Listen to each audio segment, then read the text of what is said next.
As part of Greenlink's human trafficking awareness campaign, part of the programming asked for us to get feedback from Greenlink passengers about other crime or safety concerns that exist outside of the area of human trafficking. And so in order to listen to our customers, we held public safety feedback sessions on board Greenlink buses on Friday, February 5th. Greenlink staff was joined by Greenville Police Department victim advocates and other representatives to meet with customers, ask them their experiences, and take notes as to what we heard. This video is our response to the major themes we heard from our customers. You're going to hear from some representatives that are going to give tips or responses to those concerns, and we hope that all of Greenlink riders will feel like they were listened to and that Greenlink is able to provide responses to the issues that arose during that feedback session. Your personal safety is very important to us. Therefore, we encourage you, anytime that you're feeling unsafe or you're in a situation that makes you uneasy, please feel free to report that. You can report that to Greenlink or to the Greenville City Police Department. We do have a front desk that if you don't want to go down to the police department, you can call and they can take your report over the phone, or we can send an officer to you. So please, if you're feeling unsafe, uneasy, you see something that is a danger in the community, that maybe if it doesn't even directly affect you, but you know that it's a criminal offense or it's something wrong, then please do report that. We encourage you to do that because you care about your safety and we care about your safety as well. So one of the concerns that we heard from a number of our riders was that they felt uncomfortable sometimes while waiting at Greenlink bus stops because of a lack of lighting or a lack of shelter or just a lack of a place to sit. And one of the things we wanted to say, first of all, is that we share these concerns and we recognize that that's an improvement that we need to make at a lot of our stops. But one of the things we're really happy to report is that we are currently working to do just that.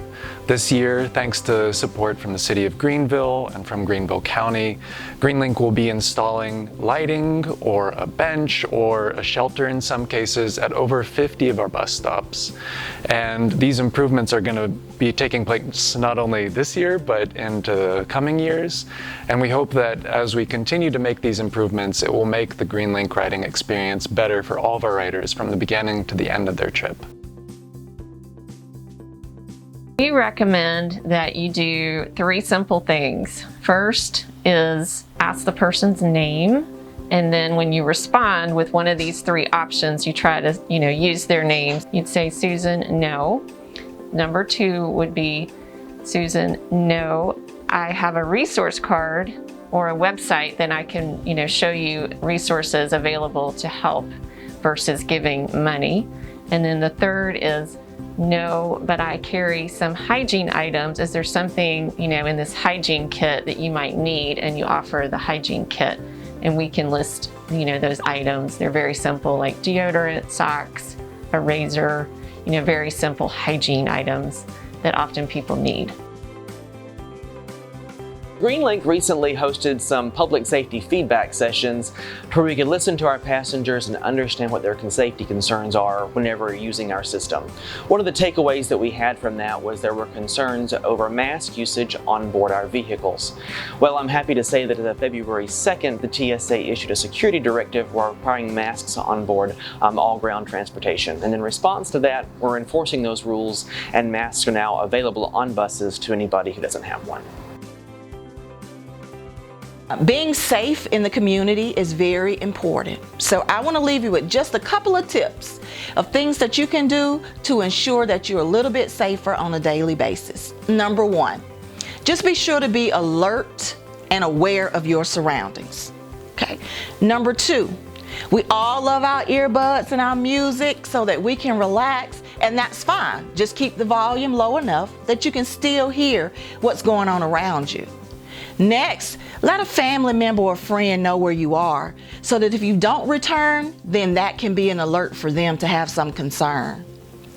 Also, be sure to keep your cell phone handy. Just in case you need to make an emergency call to 911, then you'll have it there. And last but definitely not least, Be sure to report any and all criminal activity if you see it happening, or any and all activity that makes you feel uncomfortable. And again, thank you, and remember to always be safe.